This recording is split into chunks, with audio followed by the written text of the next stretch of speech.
Famous Art for the Ring magazine, delighted today to be joined with Ben Davison here in Nottingham at a Leigh Wood clash against Anthony Cacace. Ben, good to see you. How's things? How are you? All good, thanks you. All good, mate. All good. All the better for speaking to you. Obviously, big fight in Nottingham for Leigh this week. Yeah, I guess how do you see it with his fight against Anthony Cacace? Obviously, a lot of sort of layers going into it, but makes for an interesting fight on Saturday night. Yeah, for sure. Anto's on the back of a fantastic run, some great victories, and always known that he's a very good fighter. Leigh's coming off the back of an 18-month layoff, obviously, and a new weight class. Whether those two things will work for us or work against us, that's what we're all here to find out on Saturday. So far in training camp, everything's looked good, gone well. At this point in time, everything's really, really good in terms of his weight, which you'd expect moving up in weight. So, yeah. That's the thing, I guess, when it comes to Leigh, and look, it's no secret, obviously, the time out of the ring and the move up in weight.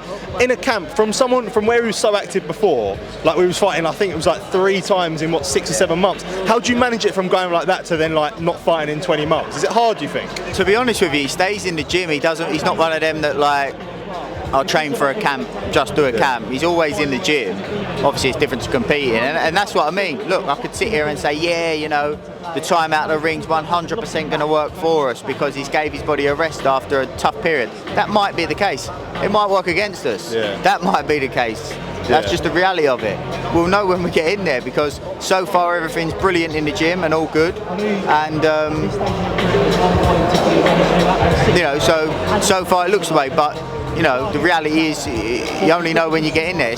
Training's not the same as fighting. Personally, we feel like the rest would have done him a world of good, and I think that's reflecting in his body and his performance so far in the gym, and hopefully that track carries on to transcend on the night. And being at super feather now, how much of a difference do you think that makes? Because you know how tough it would have been at feather. Yeah, exactly. Like his weight cuts were horrific and getting worse and worse fight by fight.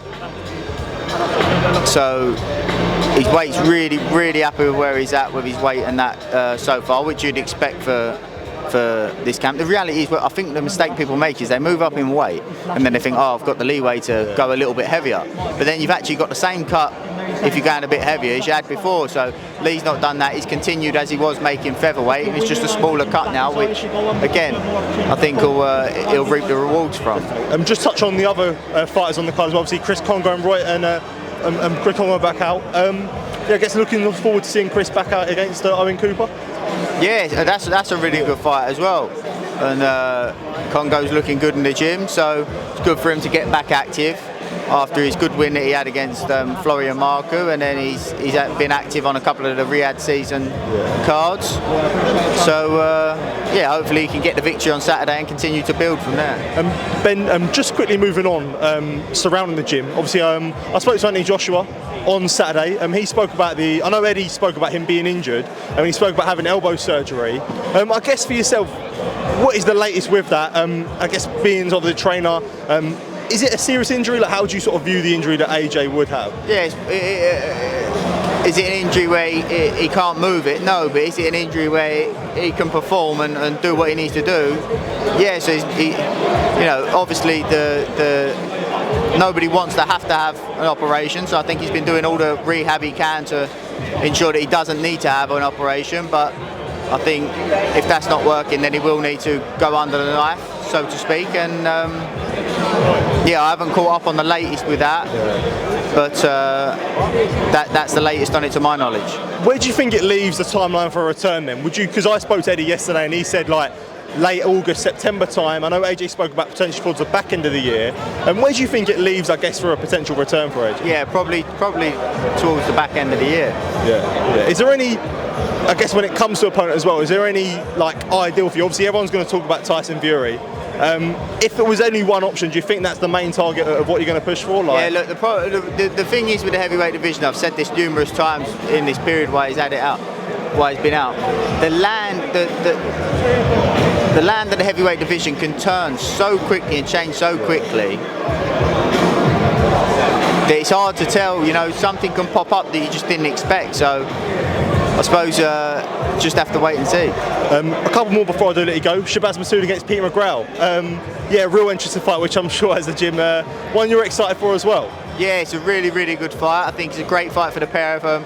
you know, right on the verge of those world titles, and the winner of that will certainly move on to fight for a world title. Yeah.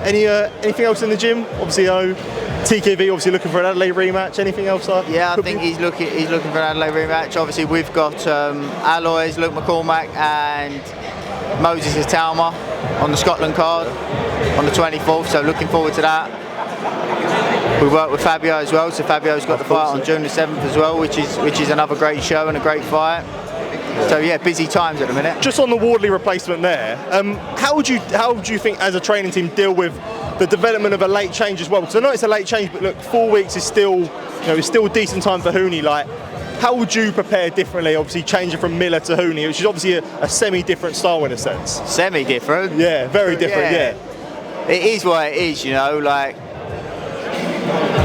It's not ideal, obviously, but it is what it is. There's nothing you can do about it. At this level, they're all hard fights.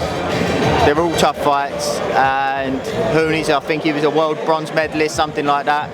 Talented fighter. I think he's got a new training team, I believe, from his last fight and again into this fight. And,